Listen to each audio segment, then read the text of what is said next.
Egypt এবং ইরানের ম্যাচটি আলটিমেটলি দুই দলের জন্য খুব ইম্পর্টেন্ট, কেননা বর্তমানের এই গ্রুপের যে অবস্থা সেখানে মোটামুটি 4টা দলের জন্যই পরের রাউন্ডে যাওয়ার রাস্তা খোলা আছে। অ্যান্ড সেই জায়গা থেকে ইজিপ্ট এবং ইরানের বর্তমান যে অবস্থা, ইজিপ্টে আলটিমেটলি তাদের 4 পয়েন্ট অ্যান্ড ইরানের আলটিমেটলি 2 পয়েন্ট। এখন ইরান এখন পর্যন্ত 2টা ম্যাচ খেলেছে, 2টাতে তারা একটাতে নিউজিল্যান্ডের সাথে তারা ড্র করেছে, একটাতে তারা বেলজিয়ামের সাথে ড্র করেছে। অ্যান্ড অন্যদিকে আপনি যদি ইজিপ্টের ক্ষেত্রে আসেন, ইজিপ্ট বেলজিয়ামের সাথে তারা ড্র করেছে, তারা নিউজিল্যান্ডের সাথে ম্যাচটা জিতেছে। সো এদিক থেকে ইজিপ্ট অবশ্যই এগিয়ে আছে। অ্যান্ড ইজিপ্ট এবং ইরানের ম্যাচে আলটিমেটলি ইরানের জন্য খুব বেশি ইম্পর্টেন্ট, কেননা ইরান যদি এই ম্যাচটা ড্র করে তাদের একটা চান্স থাকবে পরের রাউন্ডে যাওয়ার। ইরান যদি এই ম্যাচটা হেরে যায় তাহলে তারা আলটিমেটলি বিদায়। অ্যান্ড ইরান যদি জিতে যায় সেক্ষেত্রে তাদের জন্য পরের রাউন্ডের রাস্তা একেবারেই খোলা।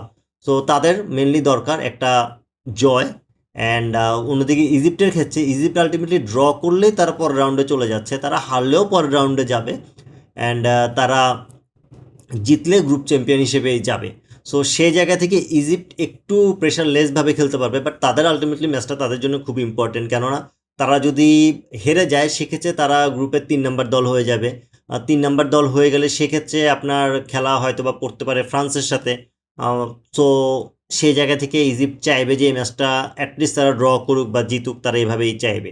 অ্যান্ড আমি যদি ম্যাচের স্ট্র্যাটেজিতে আসি বা 2টা দলেরই আলটিমেটলি স্ট্রং জোনে আসি, সেই জায়গায় আমার কাছে মনে হয় ইজিপ্ট যে ধরনের খেলা খেলে সেক্ষেত্রে তাদের জন্য ইজি হবে যে তারা আলটিমেটলি অ্যাটাক করবে, তারা যেভাবে শুরু থেকে গোল দিতে চাইবে তারা সেই প্রসেসে আগাবে। কিন্তু এখানে সমস্যাটা হয়ে দাঁড়াবে সেটা হচ্ছে ইরানের ডিফেন্স এবং ইরানের ডিফেন্সিভ মেন্টালিটি। তারা যেভাবে ডিফেন্স করতে পারে, তারা যেভাবে ম্যাচে কন্ট্রোল রাখতে পারে, সেই জিনিসটা খুব ইম্পর্টেন্ট।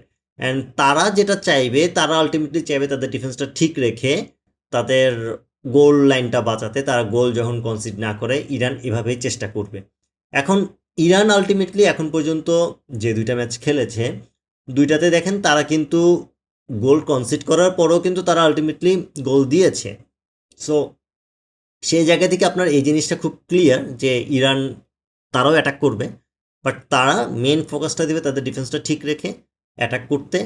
সম্ভব হলে কাউন্টার অ্যাটাক থেকে তারা গোল দিতে চাইবে, তারা মিডফিল্ডের কন্ট্রোলটা তারা নিতে চাইবে, যদিও আলটিমেটলি ইজিপ্টও চাইবে যে তাদের মিডফিল্ডের কন্ট্রোল নিয়ে অ্যাটাক করে যেতে, তারা একটা প্রপার ফুটবল খেলতে চাইবে। বাট এই ম্যাচটা দিন শেষে আমার কাছে মনে হয় খুব ইন্টারেস্টিং একটা ম্যাচ হবে, দেখার মতো একটা ম্যাচ হবে। একতরফা ম্যাচ আমার কাছে মনে হয় না। বিশেষ করে এই গ্রুপের আলটিমেটলি 2টা ম্যাচই খুব ইন্টারেস্টিং হবে, কেননা এখন যে অবস্থান সেই জায়গা থেকে আলটিমেটলি 2 দলেই চাইবে যে ম্যাচটা জিততে। সো সেই জায়গা থেকে আমি যদি প্রেডিকশানে চলে আসি সরাসরি, আমার কাছে মনে হয় ইজিপ্ট যথেষ্ট এগিয়ে আছে, তারা এগিয়ে থাকবে। অ্যান্ড আলটিমেটলি ইজিপ্ট হয়তো বা শেষ পর্যন্ত তারা ম্যাচটা ড্র করতে পারে বা জিতে যেতে পারে। বাট অ্যাগেইন আপনি যদি দেখেন ইরান ম্যাচটা জিততেছে, এখানে অবাক হওয়ার কোনো কিছু নেই। অ্যান্ড এখানে আপনার প্রেডিকশানে আমি সরাসরি কোনো দলকেই আলটিমেটলি এগিয়ে রাখছি না, বিকজ অফ আমার কাছে মনে হচ্ছে যে এই ম্যাচটা খুব ফাইটিং একটা ম্যাচ হবে, ভালো একটা জম্পেশ ম্যাচ একটা হবে। সো সেই জায়গা থেকে আহ, আমি পার্সোনাল অপিনিয়ন দিব যে ম্যাচটা হয়তো বা ড্র হতে পারে অথবা ইজিপ্ট জিততে পারে। আপনার মতে এই ম্যাচের প্রেডিকশন কী হবে অবশ্যই কমেন্ট করে জানাবেন। ভিডিওটি ভালো লাগলে লাইক, কমেন্ট, শেয়ার এবং সাবস্ক্রাইব করে পাশে থাকবেন। আল্লাহ হাফিজ।